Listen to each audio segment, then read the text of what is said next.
कुछ लोग कहते हैं ज्यादा पाप किए हो तो एक बार गंगा में डुबकी लगा लो, सारे पाप धुल जाएंगे।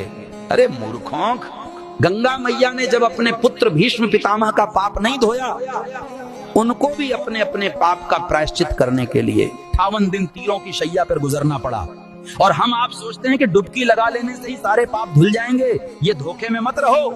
तुम जो पाप कर रहे हो ना, वो डुबकी से नहीं धुलेगा, तुमको उसका प्रायश्चित करना पड़ेगा। इसलिए सही कर्म करो और भगवान का नाम लो। सीताराम।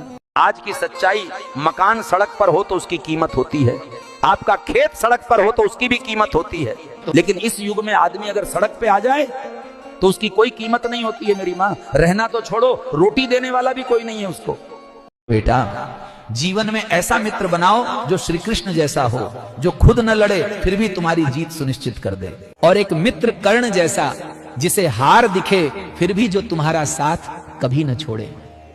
आज का इंसान जीवन भर धन धन करता रहता है, लेकिन उसके मरने के बाद शोक पत्रिका में निधन ही लिखा जाता है।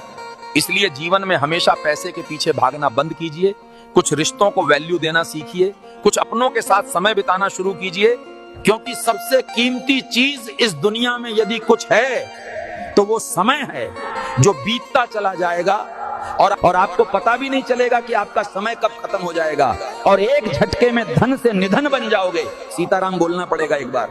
गुस्सा आए तो ओम नमः शिवाय 21 बार जपो और पानी पी लो। जिस दिन गुस्सा मरेगा उसी दिन दुश्मन अपने आप हार मान लेंगे।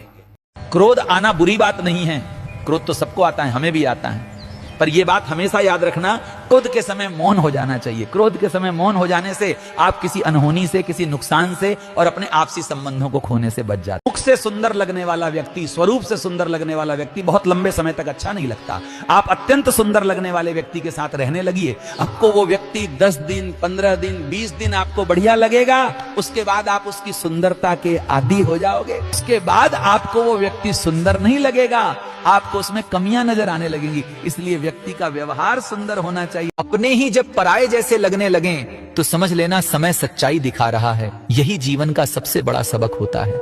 जो अपने होकर भी बेगानों सा बर्ताव करें, समझ लो उनका प्यार सिर्फ मतलब तक था, क्योंकि सच्चे रिश्ते यूं जख्म नहीं देते। लोग आपका दर्द नहीं, आपकी कामयाबी गिनते हैं। अगर आपने 10 साल संघर्ष किया और सफलता हासिल कर ली, लोग कहेंगे इसका भाग्य अच्छा था, इसलिए मिल गई। जमीन माँ बाप के नाम हो तो सेवा होती है, संपत्ति बढ़ते ही बुजुर्ग बोझ लगने लगते हैं। बहुत कड़वा है पर सत्य है। लोग कहते हैं पैसा आने के बाद वो बदल गया। नहीं, पैसा इंसान को नहीं बदलता, इंसान की असलियत दिखाता है। आप असफल हो जाओ तो लोग हंसेंगे और सफल हो जाओ तो जलेंगे, दोनों ही स्थिति में बोलेंगे। इसलिए दुनिया को जवाब मत दो, अपने काम को दो, क्योंकि दुनिया का काम बोलना है, बोलने दो, आप मेहनत करते रहो।